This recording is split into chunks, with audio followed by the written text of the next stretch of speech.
This is how to bend a lingual arch part 2. We started with the actual arch on the laterals and the centrals. Now we're going to start bending down towards the tissue. The difference between this video and the last one is that I hadn't really bent this in yet, but all I did was hold my pliers and just push this in so that I could get more of an angle, more of an acute angle, because I'm going to be following these lines. And obviously they're not two-dimensional, so this is the tricky part. So I know I need to bend down, but it's pretty gentle, so to do that, if I held my pliers like this and try to bend down, you can see what happens here. I don't get much control. Sorry, it's blurry, but so I can hold my pliers really firm and it still won't hold it where I want it to be. So this is why I use the flat portion of my pliers, which is this part right here. Nice and flat, and gives me a good foundation on which to hold this slightly curved portion of the wire so I can have stability. So if I do this and try to wiggle it like I just did with the other way, look, no movement. It stays where I want it to be. So this is perfect. Okay, these wires have crisscrossed, so I'm just going to uncross those so I can bend this down. Again, using the flat end. My initial bend, where you can see the red mark, is still there. So I'm just going to gently bend it down. And see how I'm using my fingers to bend down, kind of down the wire. I don't really need to bend right here as much because it's, again, a very subtle bend that you see right here. So this is what I have so far. This is the arch. This is the other wire that I haven't touched. And you can see that this wire starts to have this gentle bend downward. It's very subtle, but it's there. So let's see where that got me. We're getting closer, but because my wire down here is hitting the pedestal, I can't get an accurate read. So I'm going to kick these wires up prematurely, like this, just bending them past the molars, so I know I'll have enough wire to work with. But now my wires are out of the way, they're not hitting the model or the pedestal. Gives me a much more accurate read of what I'm doing. Okay, so to start, I'm doing left to right basically, but there's no rule. Now I'm following this pencil mark, so I'm moving inward towards the midline, and then I'm going to move out, kind of like this S-curve here.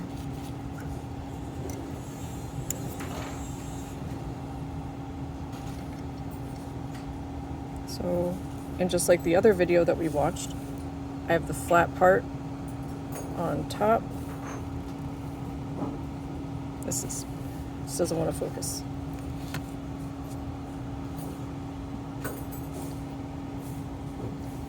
Well,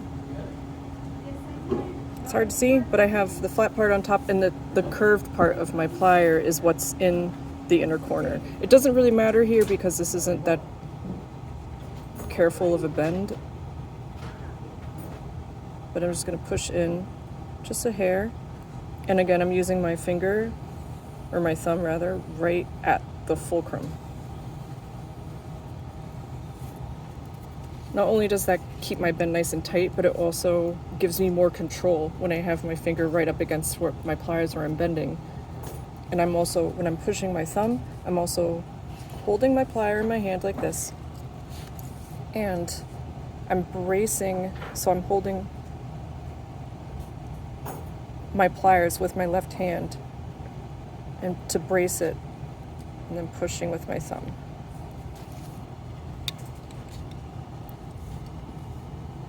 Okay, so you can see now that I'm starting to match up with that pencil mark a little bit more.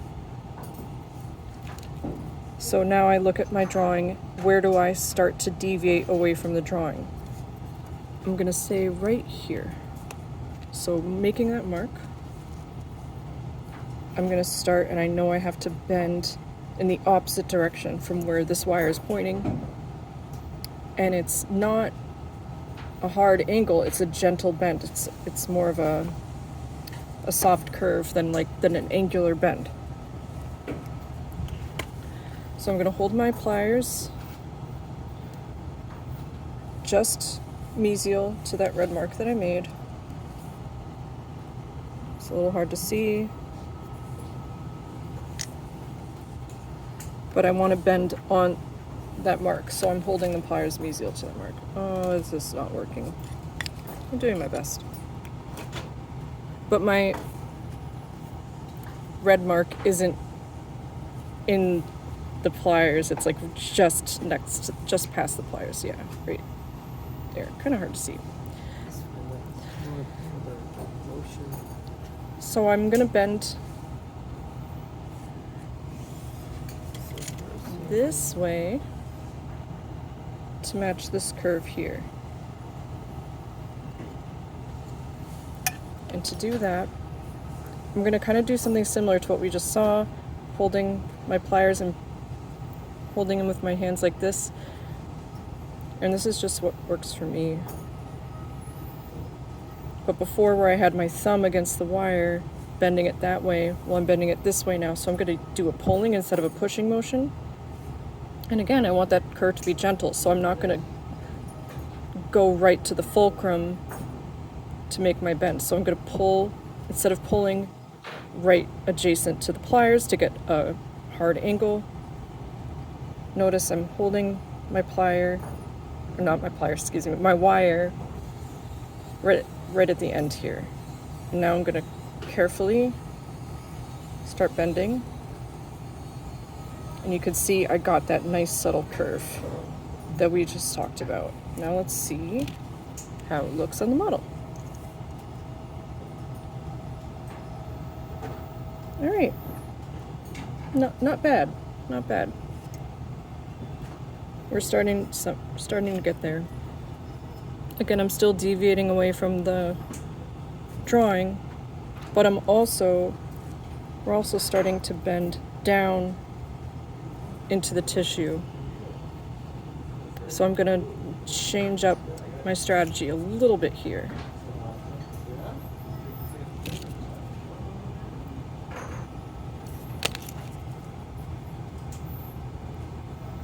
Just at the point where we were working last time, excuse me. I'm gonna hold my pliers in the same spot. I haven't had coffee, sorry. So before, I held my pliers like this to create the fulcrum so that I could bend something this way, right? Because you're using this to brace it and then pull it against your plier. But now I want to bend downward to match the tissue here. This is difficult to explain. But because I'm bending down now and not out, I'm gonna change the angle of my pliers. So I'm gonna bend against the fulcrum now going down. So that's why I'm holding my pliers this way now. And I'm kind of making the same motion as I did last time. And this here, I'm bracing against my thumb, and then I'm gonna use this finger to gently push down. And I'm holding my pliers really firmly right now because you can see a little bit of wiggle, so you just have to be careful. So gently and carefully hold it down, and now you can see it looks pretty dramatic where I have that bend down, and this other side of the wire that I haven't even touched yet is way different. Now here, I can't get a good read on where my wire is supposed to land because my wire is hitting this molar, so I can't get it to sit, so I'm gonna scoot this wire away from the molar. Just push it that way. Did that work? Okay, beautiful. All right, so you can see now I'm starting to kind of get down towards the tissue a little bit, closer to where I want it to be. And now to correct this so it starts to follow the line again, I'm making another bend, and this is basically each bend that I've made is like a millimeter distal from the previous bend, because otherwise you're just undoing the bend that you made. So you're basically doing a step, 1 millimeter, step, next millimeter, another step. So you have continuous movement of the wire without undoing your previous work. So this last mark that I made, and if you can see, I have quite a few marks on there for each step. So this is the third, I think about the third bend that I'm making here. So the last one, we held the plier this way and pushed it down. But now I know I want my bend to go out away from the midline. So I'm going to go back to holding my pliers vertically again. And to kind of match up with this gentle curve, I'm doing the same thing. I'm holding my wire up here, not up here, with my finger to create that bend. I'm pulling it away from the midline.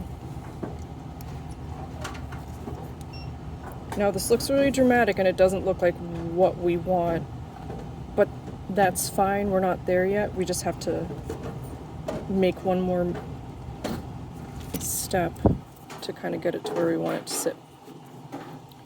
So I gotta eyeball this because right now my wire's hitting my molar. I can't get it to sit. So I'm looking down at my wire and guesstimating where I'm gonna start pulling it up. So I'm looking to kind of give you the idea. See how the wire matches up with my drawing here? So right about here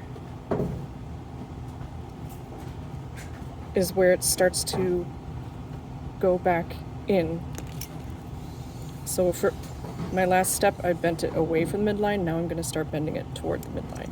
And what we saw earlier, see how dramatically this goes down? So I'm making two motions in one. I'm going to hold my pliers. I'm going to pull it up to kind of get back onto this line that I drew. So I'm going to pull it up and pull it in at the same time.